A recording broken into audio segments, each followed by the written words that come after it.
Can you say throbbing? Throbbing? Good. Okay. Welcome, everyone, to the Creative Differences Podcast. I am Dallas. I'm Colin. And I'm Gabby. And today we are not joined by Demi.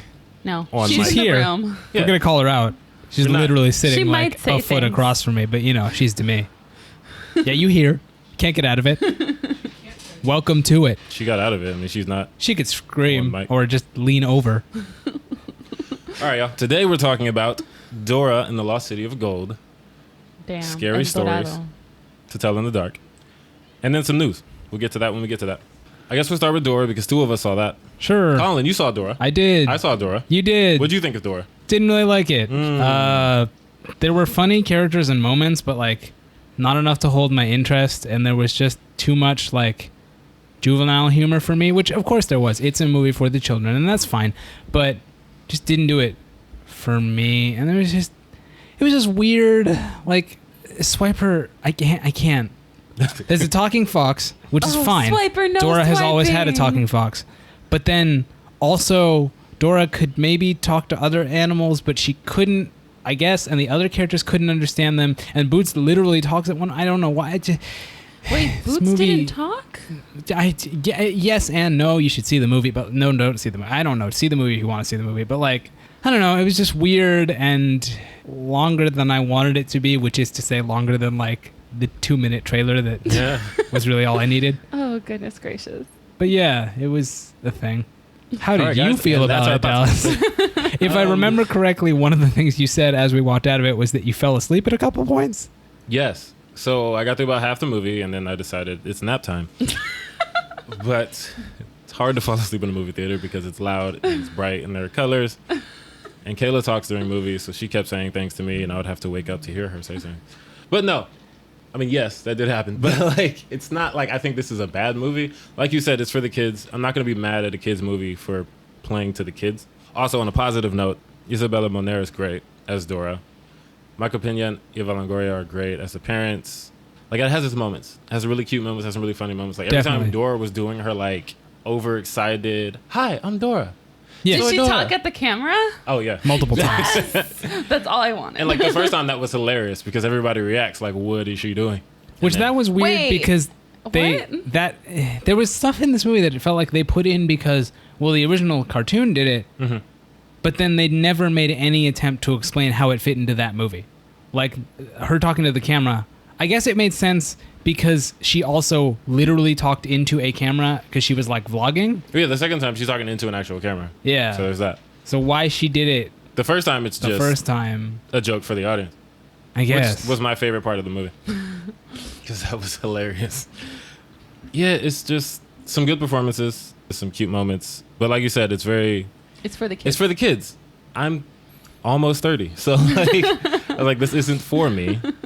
I was talking to Kayla and I realized that like my 5 favorite movies are all rated PG or G. So it's like I'm not opposed to kids movies. Yeah. I can enjoy them. It's just this When you one say wasn't one 5 of them. favorite, you mean ever? Yeah. And Well, of Lion those King. movies, how many of them, like, you have watched them recently and you still hold that opinion? Well, 2 of them came out last year. All right. Lion King, Remember the Titans, both Incredibles movies, and Spider-Verse. Got Yes. All the movies are technically suitable for children. Yes. They're all PG. Except Lion King, I think, was G because back then you could just make G movies. Yeah, it was a lot I mean, easier Toy to- Story 4 was G, That's which true. is amazing to me. I didn't know you could still make G movies. Especially with as horrifying as that movie was. Yeah, it's one of those weird, especially because wait, I think the MPAA is the organization that's kind of bullshit because it's just run by like parents. So it's like, how did they watch that and not go, wow, this is kind of horrifying in a psychological way? Because there's no titties in it, Colin. There's no titties. Just feel like the titties aren't what's frightening the children. Yeah, but the children The shouldn't be MPAA seeing only the cares about titties, the F word. and lady blood. parts. And also Lady lady part. parts. Yeah, Any yeah, lady pretty parts. much. Yeah. All right. But there's other lady parts, Dallas. This is a weird segue. Yeah. Speaking of lady parts, Oh, buddy. there's a review going around of the Dora the Explorer movie. Can we read an excerpt of it? Oh, boy. Basically, feel a like critic legally was we can't. thirsting super hard over Dora, But, and like, the actress that plays Dora, and said there was somehow sexual tension between her and the actor playing her cousin Diego. well, we don't want to misquote anybody, so we'll give you the actual paragraph, let's which see is it. Just as bad. All right, here we go. Hollywood Reporter. Who wrote this? Who wrote this? I feel like you don't need to. Let's not put him out there by name. But we know your name, sir. We know your name. I found it. But yeah, Hollywood Reporter, get it together. All right, the climactic paragraph, because it's at the end. Oh, goodness What keeps things alive up to a point is the imperturbable attitude of the titular heroine, who is invested with a try and stop me spirit by Moner. Everything up to that point is fine. Here's where it gets weird. Who's actually 18 and looks it despite preventative measures. The same goes for Wahlberg, he plays Diego, who's 19. There's a palpable gap you can't help but notice between the essentially innocent, borderline pubescent nature of the leading characters and the film itself, and the more confident and mature vibes emanating from the leading actors. The director seems to be trying to keep the hormones at bay, Goodness gracious. but there are some things you just can't disguise, perhaps human nature first and foremost. You know what? At that point, I feel like if I'm the editor, I'm just going to be like, yo, dude, you got to take some time off. We're just going to cut this paragraph out. We're just going to cut you out of our business. All right, here we go. Dora seems committed to projecting a pre-sexualized version of youth while throbbing, unacknowledged beneath the surface is something a bit more real. Throbbing. Its presence rigorously ignored. Good. To be believed, this story should have been set in 1955. That is the end of a review for a children's movie. I don't understand what that sentence means. It means it does. I don't know. I can't give you anything. Should have been set like what? Here's the thing. There is no way you should think it's okay to write something about a pre-sexualized version of youth in a movie that's made for kids, that's based on a TV show that's made for smaller kids. Yeah. So underage. Sir, get it together. What's up, man? Like, I don't know. He should be on a watch list, and I hope he's been fired. For real. That's enough of that. Oh, goodness. Let's move on. Moving on to the movie that only I saw. Scary Stories to Tell in the Dark. First question. Go for it. What was the plot? We also didn't cover the plot for Dora, but did we need to? There's a book full of scary stories. Mm-hmm. And it is supernatural in nature because a woman who died had magic powers and would tell stories, and the stories would come to life. Oh, wow. So it's like The Ring, but for kids. Interesting. I mean, most people are comparing it to Goosebumps more because of the stories. Mm. Did you see the Goosebumps movie? I did not, but that one seemed like it was more happy-go-lucky. That one was actually silly. for kids. Yeah, this one seems like it's definitely... This one seems like it's marketed to people our age because we read that book as children. Yeah, this is for the people who grew up in like the 80s and 90s who read the books and then grew up and was like, you know what? I want to make it worse. Messed up. Keep you up. And they did. Like, they did a really good job. This movie is visually great. Like, all of the monsters and creepies and all that stuff. That's what I wanted to ask. Is it reminiscent of like the creepy artwork of the book? Because I feel like that was one of the main reasons why the books were so unsettling. Yeah, that art in those books is terrifying. Yeah. Yeah, like there are controversies over the arts in the book. Like they wouldn't. They were like, stop showing these to the kids. They wouldn't, what do you call it? They wouldn't print a book like that for children now. Hopefully not. I don't know. Or like with that kind of art. I mean, it's I have it right here. Goodness gracious, this is some creepy stuff. Yeah. Like, why were we allowed to, like, there was multiple copies of this in the school library. That's in the movie? Yeah, you guys can't see it because this is audio, but just know it's scary. But yeah, in particular, there's one, the pale lady. She's like, you might have seen her in the trailer walking down this bright red hallway. Is that the big lady with the black hair, sort of stringy, down the hallway? Yeah. And she looks just like the illustration from the book. It was like... That's impressive. Goodness gracious. But also, really I'm impressed. Job. I was wondering if they were going to... Because the main thing that made it scary, at least for me, and the reason why I wouldn't come near it as a child, is because of the imagery. So. Yeah. Understandably, yeah. And that's the best part of this movie. Like, the imagery takes you there. Also, still on a positive note, the main group of kids isn't terrible. Okay. Well, I watch a lot of horror movies and the protagonists just annoy me.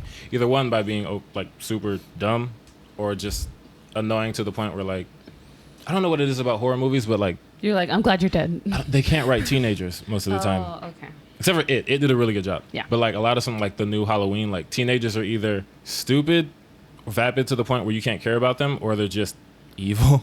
And this movie does that, the same thing with like the high school bullies always have to be psychopaths now. Yeah. Like, remember It, Power Rangers, there's always a bully that's like, I'm a serial killer, but nobody knows yet. But see, I feel like you don't need that in a horror movie you where you're going to have monsters that are already doing the killing of the bad stuff. You really don't, because the only purpose that the like bully serves is being a bully. Yeah. And you can be a bully without having what is homicidal that like tendencies. do for the kid. Like I can see, you want to bully in Power Rangers because they need to learn to like overcome that and become a hero, whatever. But like, why do you need a we bully got monsters? In a scary Why movie? do you need like? That's not going to help them learn to overcome the monsters. The monsters are still going to kill them either way. Like, yeah. Like that scene with the bullies in the house in It, Part 1, I was like, like, Pennywise is here, and there's these bullies trying to kill these kids. Yeah. Like, why? Why are they getting death threats from multiple points in their lives? Yeah, and honestly, that probably would have worked out better here because at this point, the bully is more of a problem before all the really scary stuff happens. Oh, that's good. And then they're like, all right, monsters, don't worry about the bully because monsters. See, that's how it should go. No one did anything super stupid. Like, they do something like, oh, let's go into this creepy house after dark. But that's like typical teenager stuff. Is it? Yeah. Depends on the teenagers. This is like growing up in the Midwest. You're white. That's you live true. in a small There's town. nothing to do. Yeah, so what do? You Might go as in well the go house to where this someone was abandoned murdered. house. Yeah.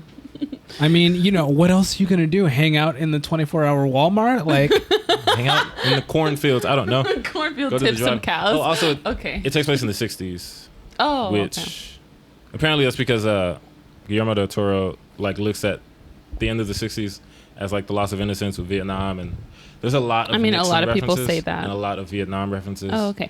I have a question. So this was directed by Guillermo del Toro? No, it was produced by him. It was directed by another man whose name Andre Overdahl, I think. Yes, I didn't want to mess it up. I mean, I might have messed it up. I don't know. You might have messed it up. Yeah, everyone is associating this movie heavily with Del Toro, even though he didn't direct it. He produced it, but his name's attached. Yeah. Kind of feels like a... Got it. What is it? Nightmare Before Christmas situation? Kind of. Oh, yeah. Yeah, it's like, didn't direct that, but everybody thinks he did. Like his whole vibe is all over this movie. Yeah. Super creepy. Like gangly people walking down. Yeah. Like actors are like contortionists. Yeah. Mm-hmm. But yeah, you did a really good job. Like I've been thinking about this movie since I watched it. I think I like it more now than right when I finished it. So I was just thinking about like how they did some of the stuff. I'm down to see it. It's dope. If you like scary stuff. I do not. But to the audience at large, if you like scary stuff, or you're just like Abby and you just want to see it for some odd reason. It's a morbid fascination. Yes. It's the same fascination I have probably with murder at this point. And true crime. Gabby's all about that murder. Oh, she's just all about it. Can't stop talking about murder. True crime. True crime, not murder. True crime. Oh, murder. Goodness gracious. Gabby likes murder. I don't like murder. I'm just... what's Sounds that like something someone who likes murder would It's say. like a macabre fascination. There you go. Got it. That's what it is. With murder. All right. Not murder. It's true crime.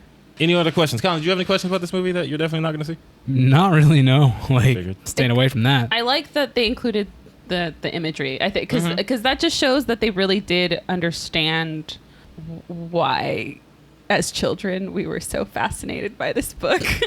Yes, Demi is shaking her head. She wasn't one of those kids. I wasn't. I was one of those kids that like they'd bring out the book and I'd be like, I need to get out of here, and I would look at it for a little while. They would start a story. I would hear the end of the first story, and then I'd be like, I need to leave. So yeah, you were leave. smart child. I read those books by choice. Oh goodness I don't know why. I was about it. The creepiest one, the one that I didn't like the most, was the one with the lady with the bow tie around her neck. Oh yeah. That one, for some reason, that's one I always remember. I'm still creeped out by. That makes sense. Yeah, it's creepy. The one I always hated was the red spot. That's in the movie. What's the red spot? Not gonna tell you because it's spoilery. Okay. Nah, watch the trailer. You'll figure it out. Okay, great. Oh god. Also, one thing I didn't like about the movie is it's very reliant on the like jump scare music cue combo, which is annoying because the movie builds tension very well. Like before the jump scare, they're already doing a good job. Like the pale lady like coming down the hallway and the scarecrow like zooming in, all that stuff. You're doing a good job. You don't need to use the jump scare to get like I'm already scared, my guy. Yeah, like I'm feeling it. You don't need to slam your hands on the piano key or like rip a guitar string or whatever they do. I don't know. I'm not a composer. Also, public service announcement. Help me, Colin. You're my English guy. If you have a problem with spiders, don't watch this movie. So Ale can't watch it. Yeah. Like sweet if you can't deal with spiders, don't ever see this movie. Do they come out of a wound or something? Or the walls? Ew. Gross. Yeah, but, that's it's just a lot of them. Freaks me out. All right. Alrighty. Cool. Okay. Think we that can was move scary on. stories to tell in the dark. Colin. Yes. News. The first thing on the agenda, first order of business, that's a good phrase. Oh, goodness. On our news is that Bryan Tyree Henry, I guess due to scheduling conflicts, has dropped out of Quiet Place 2 and is being replaced by Djimon Hounsou. And I think they're starting filming, early next year sometime? I'm upset. I am too, Brian. He's just baby. so busy. Whoa, okay, that's a little intimate. I mean, yeah, see, the thing is, like, I wasn't going to see that movie anyway, but, like, on the one hand, it sucks that he dropped out, but on the other hand, like, he's going to be in other things. He's going to be in at least 16 more episodes of Atlanta. He's going to be in the Eternals, which will probably mean he'll be in multiple Marvel movies. Like, that's true. Dude's got stuff to do. I know, but The Quiet Place. Yeah, I want him in the stuff that I'm already planning to watch. Like, especially because... Again, Atlanta. A lot of those things you're already planning to watch, though. I want him in all the stuff I am planning to watch. Oh, all the stuff. I understand. That he was announced to be in. I see. Yeah, so we're all bummed because the thing is, though, if it's a choice between like Atlanta or A Quiet Place 2, I'd rather he choose Atlanta. Like, I mean, I was never worried he was gonna drop Atlanta for A Quiet Place 2. Oh no, he's not about to do that. It wasn't like he was like, I'm gonna be in A Quiet Place 2. Sorry, Bye. Donald. Like, that wasn't. He's like one of the. Yeah, but it could be like I'm not in Atlanta as much. It's a very important type of plot thing. point of Atlanta too. Yeah, he's like he's the one that it kind of revolves around. But Djimon's great. Yeah, he'll be fine. He's dope. Yep. He's cool. I like him too. Apparently, he has a habit of doing this because he also replaced, I think, Ron Cephas Jones as the wizard in Shazam. Oh, so like yeah, he'd be doing that. I mean, hey man, if you Get it where you get it. need a guy, Djimon is gonna jump in. Djimon jumping in. All right, next. So the next item on the list is Dante Basco is going to be directing a movie. I don't know if it's based on real life, but it's about him and his brothers, and it's narrated by their sister. But it's apparently a dark rom-com. I was reading a description of it, and it described what each of the stories was, because it's like 4 different stories that all kind of connect. That's happening. It's one of those things that like I will wait for a trailer, and then if the trailer interests me, then I'll check out the movie. But just the concept of Dante Basco directing a movie is not quite enough for me to go, ooh, yeah. Also, what is a dark rom-com? Like, it's a rom-com. You're going to laugh, but you're going to feel sad about it. Well, no, dark comedies typically, I don't think they make you sad. It's just we're laughing at stuff that should be sad, or like stuff that is not really always appropriate to laugh about. Is Which that is a black weird, 'cause comedy when you or a throw dark in- comedy?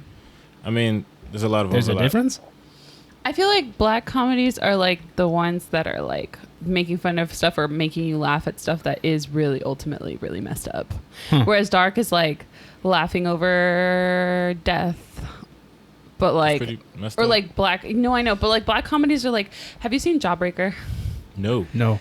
don't know what that is. Jawbreaker is a movie about these girls that accidentally kill their friend with a jawbreaker. Like they ambush her, they're gonna surprise her.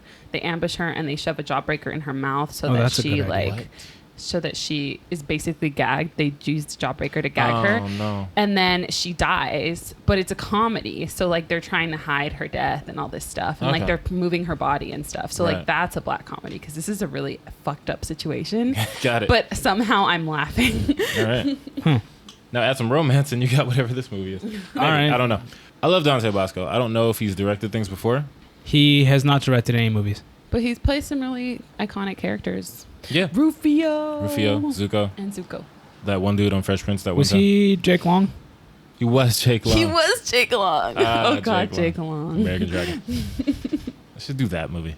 That's not what we're talking about. Yeah, like you said, I'm gonna need a trailer because all I know is it's him and his family. Next, the Aladdin sequel that was kind of announced. So what it It's is like is one of the suggested- producers talked about it, and I can read what he actually said because I think that's easier. But basically, it boils down to a lot of people really like the remake, and they want another movie. A lot of people want a Return to Jafar movie, and he said, we'd love to make another one. People clearly love the movie and watched it multiple times, and we get lots of fan letters and people asking us to make Return of Jafar. And I can just tell you that we're in early stages right now, but we're certainly talking about another movie. Like with Aladdin, it will not be a straight remake of any movie that's been made before, so we're looking at where's the best way to go with these characters, which sounds to me like they're going to make Return to Jafar but change it slightly so that we don't say it's a straight remake and call it a day. And That's that the was a thing. straight to DVD though. So I think I'm the sure second and the there's, third like- were. Yeah, they were. I So I'm don't- sure there's like room for improvement. I don't remember if I saw the second. Like, I feel like I I've don't seen remember the second one, but I did see the third one because that third was one slaps, awesome. and I love the third one. The second one, like, this is one where if they want to make it cool, I don't really like. I'm actually more interested because I don't know it because I'm not going to compare it.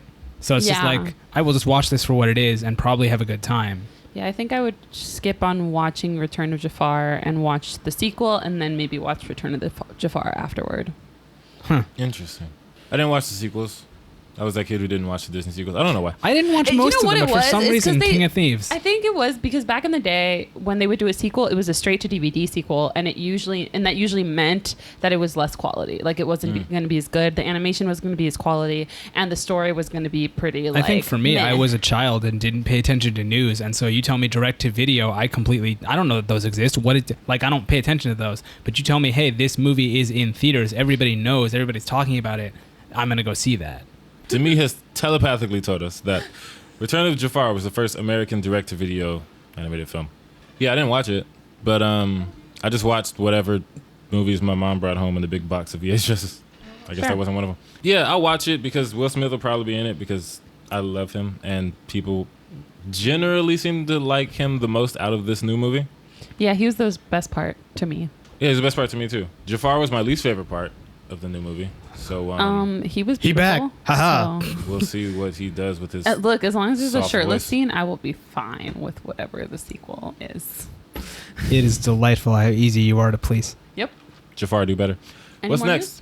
news? We have a last piece of news, which is the wild roller coaster of today was for about an hour, we thought that Harry Styles was confirmed to play Prince Eric.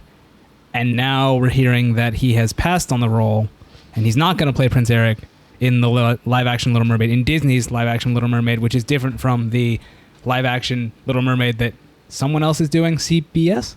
ABC, which is owned by Disney. That's just so a musical on this TV. is the okay. This is the theatrical The one version. with the black girl. Colin, the one technically with the black Queen girl. Latifah's in the other one, so it has a black girl. I'm talking about Queen Latifah. I'm when just I say like, the black girl. why are they doing? It's really confusing. Anyway, point is, Queen Harry Latifah's Styles a grown is ass woman. Colin. not playing Eric in that movie, so they're still looking for an Eric. I could not care less Same. about Harry Styles. Yeah, or me too. I was plays Eric. actually kind of bummed for the 15 seconds that I saw that he had been hired.